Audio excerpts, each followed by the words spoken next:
사도행전 21장 27절에서 40절 말씀 한 절씩 교독하겠습니다. 그 이레가 거의 참에 아시아로부터 온 유대인들이 성전에서 바울을 보고 모든 무리를 충동하여 그를 붙들고 외치되 이스라엘 사람들아 도우라.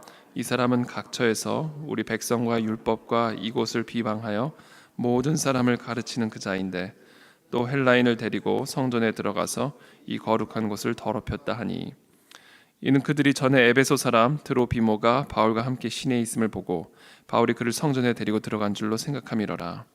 온 성이 소동하여 백성이 달려와 모여 바울을 잡아 성전 밖으로 끌고 나가니 문들이 곧 닫히더라.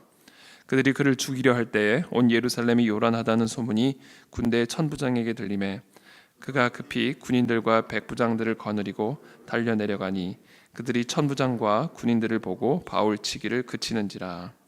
이에 천부장이 가까이 가서 바울을 잡아 두 쇠사슬로 결박하라 명하고 그가 누구이며 그가 무슨 일을 하였느냐 물으니 무리 가운데서 어떤 이는 이런 말로 어떤 이는 저런 말로 소리치거늘 천부장이 소동으로 말미암아 진상을 알 수 없어 그를 영내로 데려가라 명하니라. 바울이 층대에 이를 때에 무리의 폭행으로 말미암아 군사들에게 들려가니 이는 백성의 무리가 그를 없이하자고 외치며 따라가미러라. 바울을 데리고 영내로 들어가려 할 그때에 바울이 천부장에게 이르되 내가 당신에게 말할 수 있느냐 이르되 네가 헬라 말을 아느냐 그러면 네가 이전에 소요를 일으켜 자객 4,000명을 거느리고 광야로 가던 애굽인이 아니냐.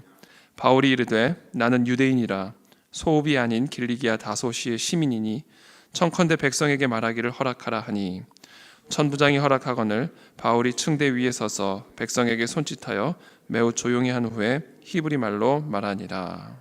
아멘.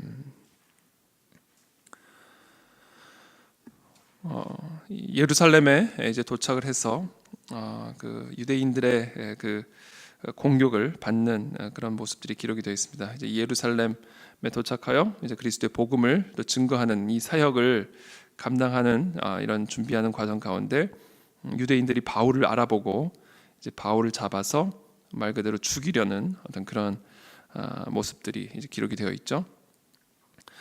정말 이 바울을 죽이려고 치고 또 공격하는 그 가운데 천부장 로마 군대 천부장이 지금 이 소요 사태가 일어났다라는 이 소식을 듣고 그 소요 사태를 진압하기 위해 또 그 소요 사태의 이유를 확인하기 위해서 급히 군인들과 백부장들을 거느리고 그곳으로 달려 내려가는 그런 장면들이 32절에 기록이 되어 있죠. 그 모습을 보자마자 사람들이 바울을 치기를 그치는지라 이렇게 기록이 되어 있습니다.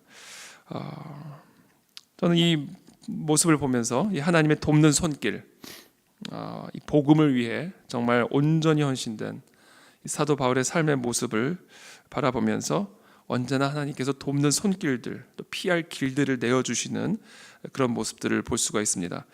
정말로 이들은 정말 바울을 죽이려고 했습니다. 말 그대로 바울을 죽이려고 했고 35절에 보면 얼마나 폭행을 당했든지 군사들에게 들려나가야 할 만큼 심하게 이 유대인들에게 폭행을 당했죠.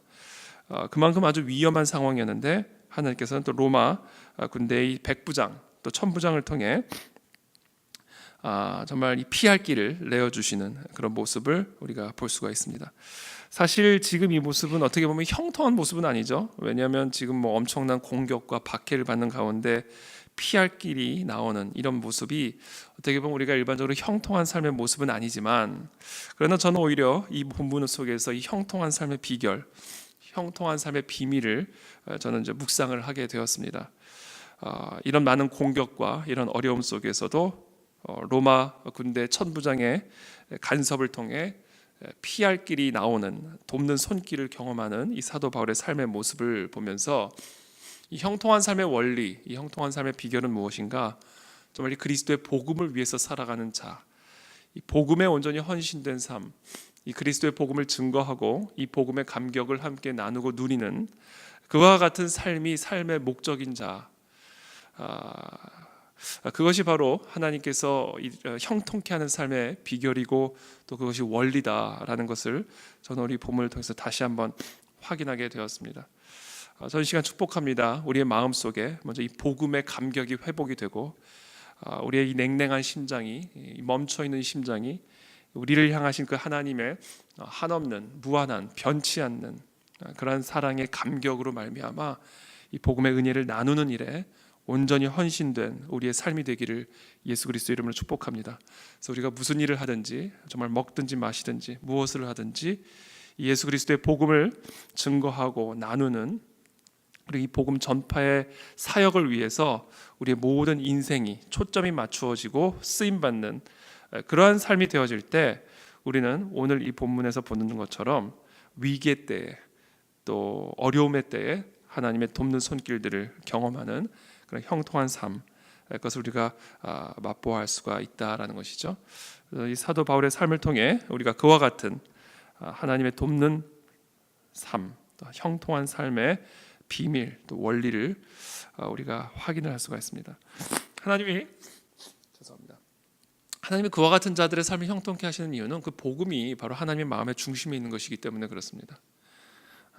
그것이 바로 하나님의 마음에 합한 일이기 때문에 그렇습니다. 그래서 그 하나님의 마음의 중심에 있는 것이 내 마음의 중심에 있을 때 우리는 우리의 모든 삶 속에 하나님의 간섭하심과 하나님의 도우심과 하나님의 인도하심을 경험할 수가 있다라는 것이죠.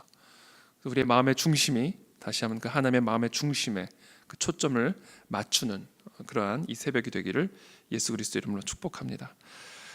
마지막으로 한 가지 더 제가 묵상한 부분은 이 사도 바울의 이 이중 언어 구사 능력입니다. 37절에 보면 바울을 데리고 영내로 들어가려 할 그때에 바울이 천부장에게 이르되 내가 당신에게 말할 수 있느냐 이르되 네가 헬라 말을 아느냐.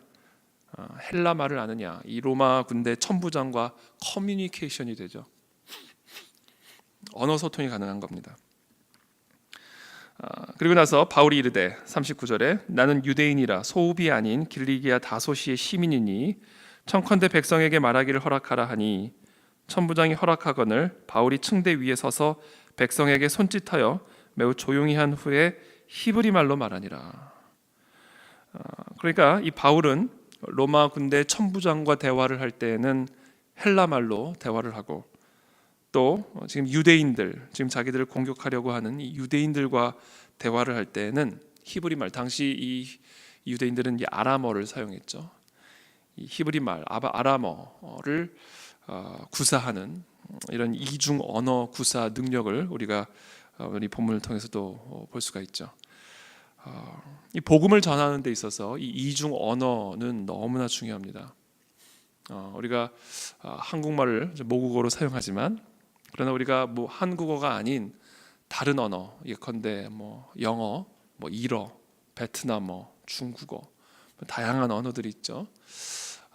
그 이중 언어를 구사할 수 있는 능력은 정말 이 복음 증거에 있어서 너무너무나 중요한 핵심적인 선물이죠, 기프트죠.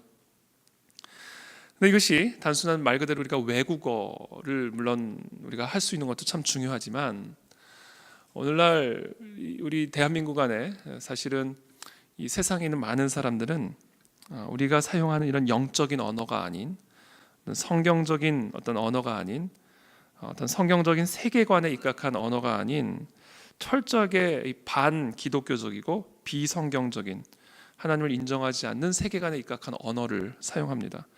사실 이 언어는 사실은 이 세계관의 열매죠. 우리가 다른 세계관을 가지고 있으면요, 똑같은 한국말을 해도 언어 소통이 이루어지지 않습니다. 서로 다른 관점, 서로 다른 사상, 서로 다른 이념, 서로 다른 세계관을 가지고 있으면 똑같은 한국말을 사용을 해도 언어 소통이 이루어지지 않습니다. 그런 면에서 우리 모든 그리스도인들에게 필요한 것이 바로 이 이중 언어 구사 능력이다라는 것이죠.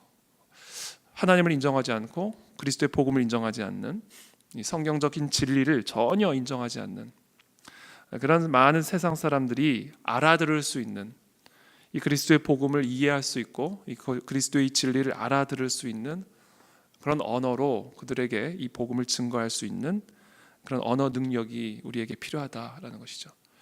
그래서 우리가 고민해야 될 것은 이겁니다. 어떻게 하면 이 그리스도의 복음을 이 세상 사람들이 전혀 영적으로 깨어있지 않고 완전히 영적으로 죽어 있어서 이 영적인 언어를 절대로 이해할 수 없는 저 물질주의적이고 세속적인 이 세상 사람들에게 어떻게 하면 이 영원한 생명의 복음의 진리를 설명할 수 있을 것이고 그들에게 이 복음을 증거할 수 있을 것인가에 대한 이 고민을 우리가 참 많이 해야 됩니다.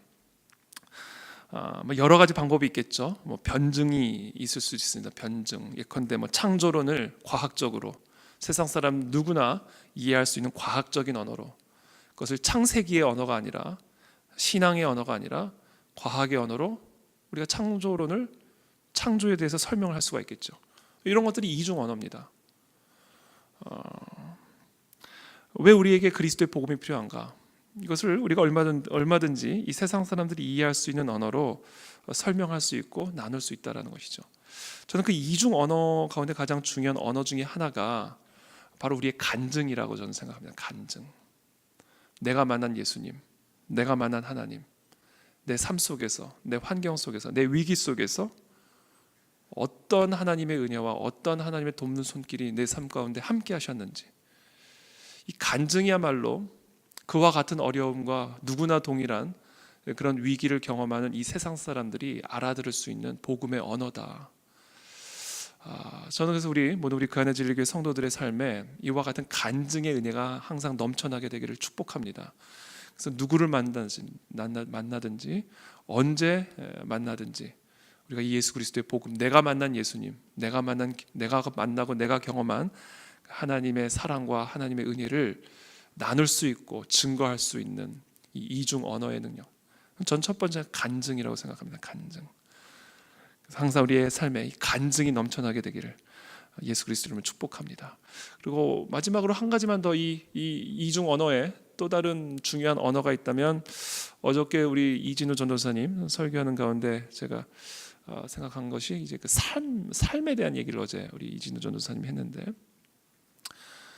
그 삶이야말로 사실은 복음을 증거하는 가장 핵심적인 이 언어의 능력이죠. 삶이 언어죠. 삶이 언어. 그래서 어떤 분이 그런 얘기를 하더라고요. 복음을 증거할 때 꼭 필요하면 말을 사용해라. 말로 복음을 전하는 게 아니라는 거예요. 정말 부득이하게 필요하면 말로 전해라.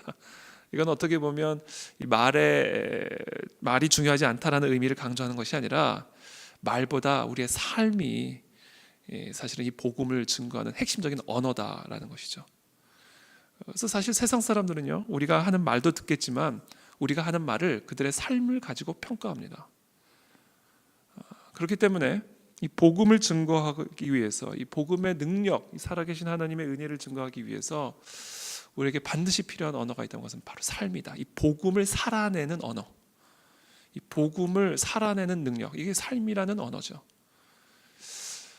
그런 면에서 우리 오늘날 많은 그리스도인들이 얼만큼 이 복음을 삶으로 표현하고 있고 삶으로 증거하고 있는가, 이 부분을 우리가 항상 점검하고 깨어 있어야 되겠다라는 이 도전을 오늘 이 본문은 우리에게 줍니다.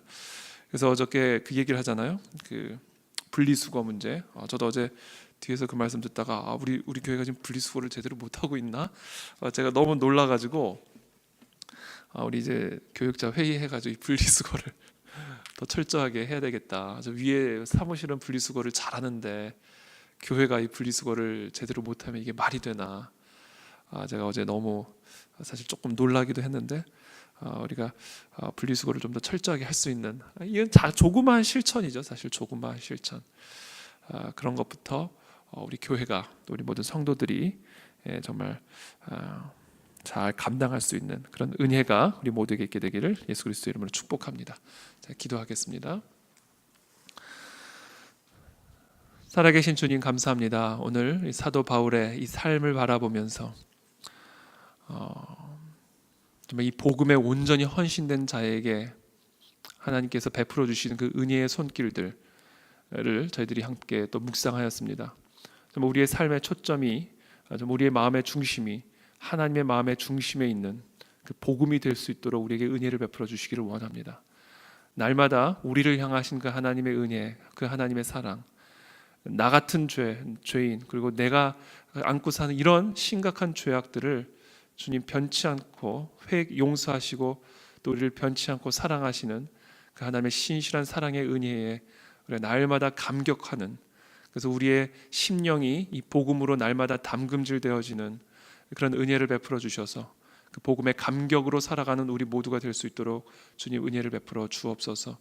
그래서 우리의 삶의 순간순간 이 복음을 증거하고 복음을 드러내고 또 복음을 선포하는 가운데 하나님이 허락하시는 그 귀한 형통한 삶의 그 놀라운 은혜를 누리는 우리 모든 성도들의 삶이 되어질 수 있도록 주님 축복하여 주시옵소서.